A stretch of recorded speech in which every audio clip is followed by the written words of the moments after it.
Muchas gracias, señor presidente. Señora ministra, ha comenzado usted diciendo que la economía española sufre una crisis. Yo quiero añadir que no solo sufre una crisis, sino que sufre también las consecuencias de una política de ajustes injustos y suicidas en las que ustedes están empecinados. Si el principal objetivo de su Gobierno era el empleo, su balance de 16 meses no puede ser calificado de otra manera que de fracaso absoluto. Fíjese bien, señora ministra, nosotros nunca le hemos hecho responsables en exclusiva de la evolución del empleo. Sabemos que ni todo depende del Gobierno, ni mucho menos depende del Ministerio de Empleo. Pero han sido ustedes, usted especialmente, los que para justificar su reforma laboral generaron falsas expectativas, aunque ahora se desdicen de ellas. Pero continúan con las mismas trampas. Hoy nos ha vuelto a decir que la justificación de la reforma era para cerrar el grifo del desastre del empleo que provocaba un sistema de relaciones laborales rígido. Y ni usted ni nadie de su Gobierno ha sido capaz de contestarnos a la pregunta que le hemos hecho. ¿Cómo es que Irlanda, el país con más desregulación de toda la Unión Europea, haya tenido más destrucción de empleo que España? Ahí su argumento peta. ¿No será que el factor determinante ha sido el colapso de la burbuja y del sistema financiero y eso ha asfixiado la economía y eso ha provocado problemas en el empleo? ¿Cómo es posible que explique usted, insista en esa argumentación, cuando nos encontramos que, por ejemplo, Alemania, un país que tiene establecido legalmente la readmisión obligatoria en casos de despido improcedente, mantiene unos indicadores, según usted, de empleo mucho mejores? Y eso es rigidez, cuando resulta que a España le sucede todo lo contrario. Ustedes desvían desde siempre el objetivo, pero no lo hacen por error. Lo hacen porque aprovechan la crisis económica para imponer una contrarreforma laboral que de otra manera no pudieran haber hecho en términos de normalidad democrática, y es la que vienen intentando hacer ustedes y los que representan desde el año 1980. Señora ministra, se mire como se mire, los datos de empleo del año 2012 son horrorosos, no negativos, horrorosos. A pesar de que se ha reducido la población activa, fruto del desincentivo, 158.700 personas menos se declaran como personas activas. A pesar de eso, hay 691.700 parados más, o lo que es lo mismo, 850.400 personas ocupadas menos, es decir, parados. Todos los indicadores, todos sin excepción, por edades, por sexos, por comunidades autónomas, por sectores, apuntan a un empeoramiento de los datos de empleo. Señora ministra, ya no es que sean profecías lo del 2013, es que tampoco es cierto que las previsiones del 2013 vayan a mejor, salvo, claro, que usted considere que irá mejor, es que las mejores previsiones en estos momentos, las más optimistas, sitúan una destrucción de empleo de más de 650.000 personas. Lo acaba de decir hoy el Banco de España. Una reducción del empleo del 3,8% puede ser vista como una buena noticia, por mucho que se compare con el periodo anterior. Ustedes parece que han descolgado de algún colmado aquel cartel de hoy no se fía, mañana sí, y le han hecho un retoque. Este año no se crea empleo, el próximo sí. Pero claro, el próximo siempre es el siguiente, nunca el actual. Desde ese punto de vista, los datos cualitativos son aún peores, señora ministra. Aumentan los parados de larga duración, cerca de 2.800.000 parados. El 20,3% llevan más de un año en desempleo. Empeoran los datos del contrato indefinido, que eso no me dirá usted que no era uno de los objetivos de la reforma, porque si también niega eso, entonces es que nosotros no hemos estado aquí. El número de personas con contrato indefinido se ha reducido en 404.500, menos contratos indefinidos, ha caído un 2%. Y la insignificante reducción de la tasa de temporalidad no obedece al crecimiento del empleo indefinido, sino a la destrucción brutal de empleo temporal. Así, los indicadores pueden mejorar. Se reduce el empleo a tiempo completo, más que el conjunto del empleo. Hoy hay cerca de 1 millón de empleos menos a tiempo completo que a finales del 2011.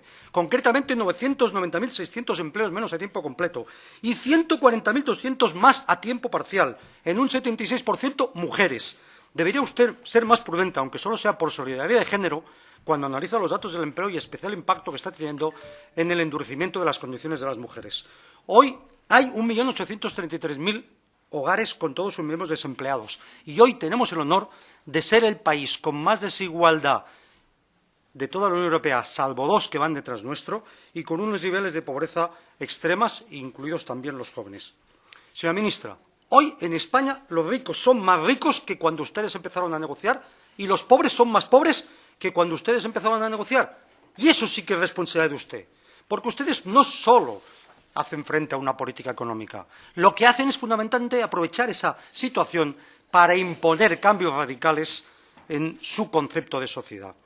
Hoy no estamos ante un castigo bíblico, hoy estamos ante las consecuencias de sus políticas económicas. Mire, los datos, incluso los de hoy del Banco de España, confirman que es imposible crear empleo porque es imposible la reactivación económica con las políticas que ustedes están practicando. El consumo privado no solo no se reactiva, sino que cae, porque el aumento del desempleo, la presión a la baja de los salarios y las pensiones, sin duda, sitúa una depresión en el consumo privado. El 3% menos prevé el Banco de España para este año. Lo mismo sucede con el consumo público, deprimido por los continuos ajustes que ustedes están haciendo, incluso en aspectos que garantizan servicios básicos a la ciudadanía. Y la mejora de la balanza exterior, de la que ustedes tanto hacen ostentación, no es tal, porque es verdad que se ha producido una mejora de las exportaciones. Por cierto, ¿cómo explica usted que las empresas más dinámicas, las más competitivas, las que han aguantado el tirón de las exportaciones, sean precisamente las que tienen las plantillas más estables, con más formación, los salarios más elevados? ¿No será que tienen un tamaño superior y en eso les permite ser más competitivas? ¿No será que su factor de competitividad no es bajos costes salariales, sino otra cosa? ¿Cuándo lo van a ver ustedes, por favor? ¿Cuándo? Ya sé que no es ignorancia, es sencillamente que ese es su modelo de sociedad.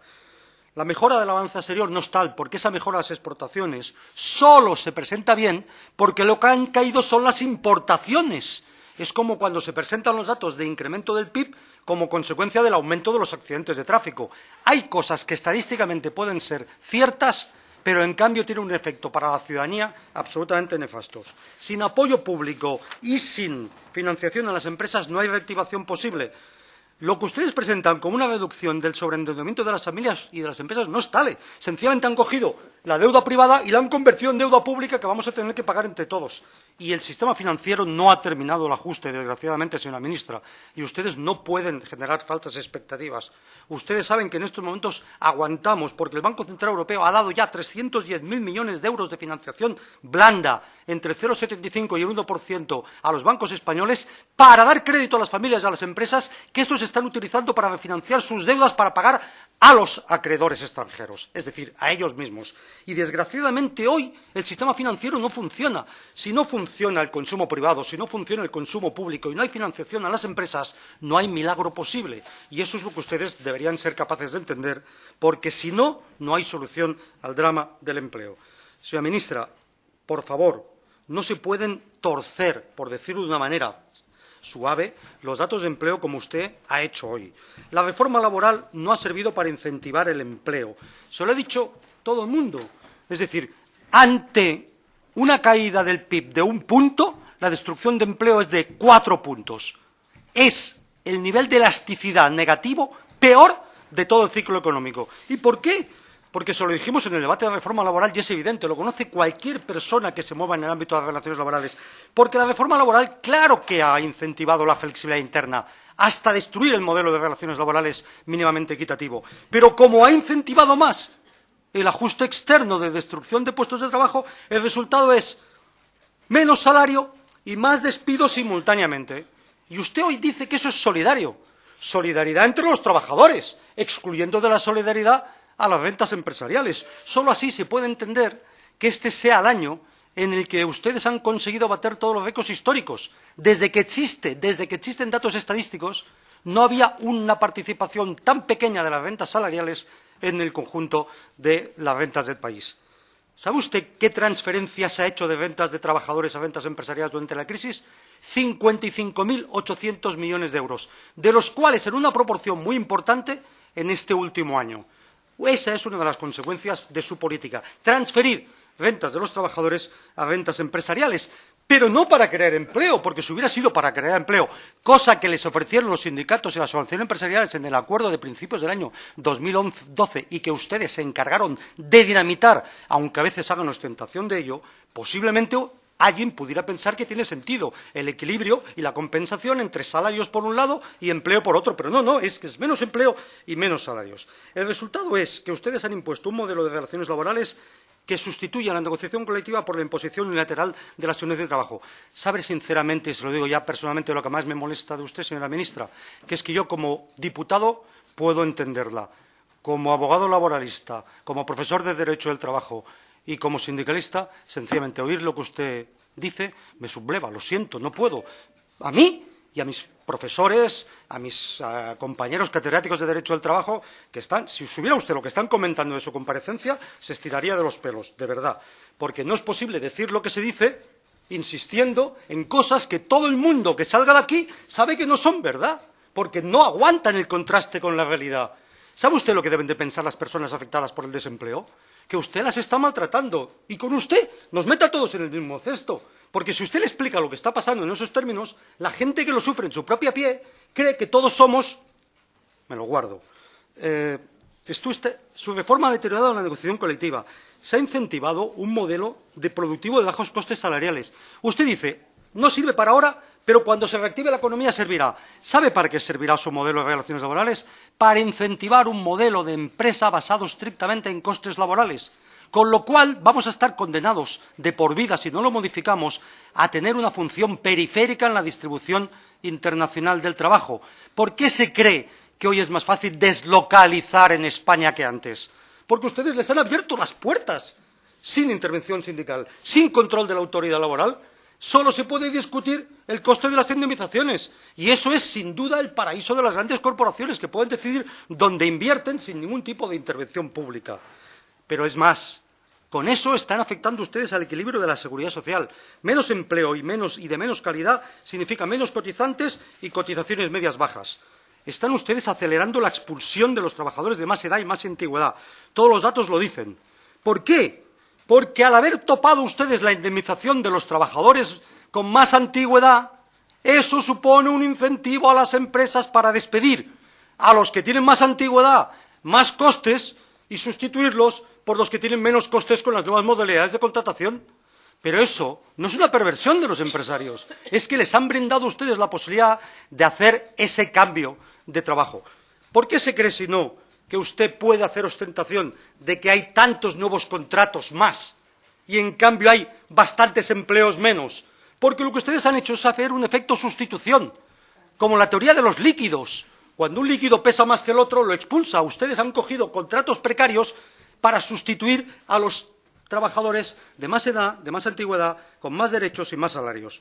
Y luego además vienen y con el decreto 5 del año 2013, ustedes encima los convierten a esos trabajadores, víctimas, en culpables y les penalizan.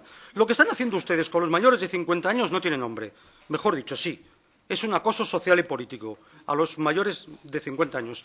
Incentivan su despido por la vía de reforma laboral. No les ofrecen ninguna expectativa de empleo. Les alargan la edad de acceso al subsidio asistencial de 52 a 55 años a partir del Decreto Ley 20/2012. Le reducen las cotizaciones del subsidio asistencial del 125 de la base mínima al 100%. Ahora les niegan el acceso al subsidio asistencial condicionado a las rentas familiares. Y para rematarlos, les dificultan el acceso a la jubilación anticipada y les penalizan el cálculo de su pensión. Los están acorralando. Vayan donde vayan a esas personas, ustedes les cierran la salida. Y eso, sin duda, tiene un efecto brutal para esas personas. Termino, señora ministra, porque insistiéndole en que gran parte del futuro del empleo no depende del Ministerio de Empleo, al menos sí le pedimos de que no haga usted lo que ha venido haciendo hasta ahora, utilizar la coartada del empleo como factor, como cultura, como manera de imponer una contrarreforma laboral. Al menos no empeoren la situación que tenemos. Porque si es verdad que es difícil solo a través de medidas de empleo mejorar la situación del empleo de este país, porque eso depende de la política económica, al menos no se aprovechen ustedes de ello. Termino en un sentido. Si usted tiene usted todo el derecho del mundo a defender sus políticas, no falta nada más. Pero trátenos con un poco más de respeto a los diputados y a los ciudadanos. No nos puede tratar usted como si la gente que estamos aquí no supiéramos lo que está pasando fuera de aquí. No nos puede tratar aquí. Le pido una cosa, señora ministra. Preséntenos usted un informe por escrito con el balance del primer año de reforma laboral. Y discutámoslos en esta comisión, no de esta manera, que hasta para tener réplica parece uno que tenga que dar gracias a Dios porque es una excepción, como lo normal es que hubiera diálogo desde el punto de vista. Presente usted ese informe y lo discutimos con calma. Y a lo mejor hasta usted nos convence de algunas de sus argumentaciones. Pero si no, no puede usted continuar insistiendo en las mismas cosas. Mire, ha habido personajes de la historia en la que repetir muchas veces una misma falsedad hasta que la gente se la creyera le ha dado buen resultado. Pero en general, la historia juzga muy mal a la gente que utiliza la mendacidad como arma política. Se lo digo porque creo que tengo la obligación de decírselo como diputado, porque es ahí donde está mi responsabilidad en estos momentos. Le brindo la posibilidad de que discutamos en serio sobre los efectos de la reforma laboral y el empleo, presentando un informe por escrito ante esa comisión, que dure el debate tanto tiempo como haga falta y en profundidad. Gracias, señora ministra. Cubiela. Gracias, presidente. Déjeme que les diga que no se puede llamar al diálogo para después negar el debate y someternos a monólogos propios de Papageno, un personaje de una aria de Mozart. Entiendo que no le gusten nuestras críticas y que nos pida reformas. Señora ministra, le presentamos un texto alternativo a la reforma laboral con muchas propuestas. Incluso usted rechazó las que tenían carácter procesal y ahora eso está siendo objeto de muchos líos en los tribunales. Y la única que nos aceptó nos llena de orgullo porque se refería a la potenciación de las empresas de inserción. Nos ha rechazado también la ILP de los sindicatos. Le hemos propuesto que firme el convenio 189 de la OIT que usted se niega a firmar de trabajadores domésticos y así una docena de propuestas que ustedes nos rechazan permanentemente. Se me hace difícil, sinceramente, discutir con usted. En algún momento me tiene desconcertado. No sé si es desconocimiento o sencillamente utilización de los argumentos con no muy buena fe.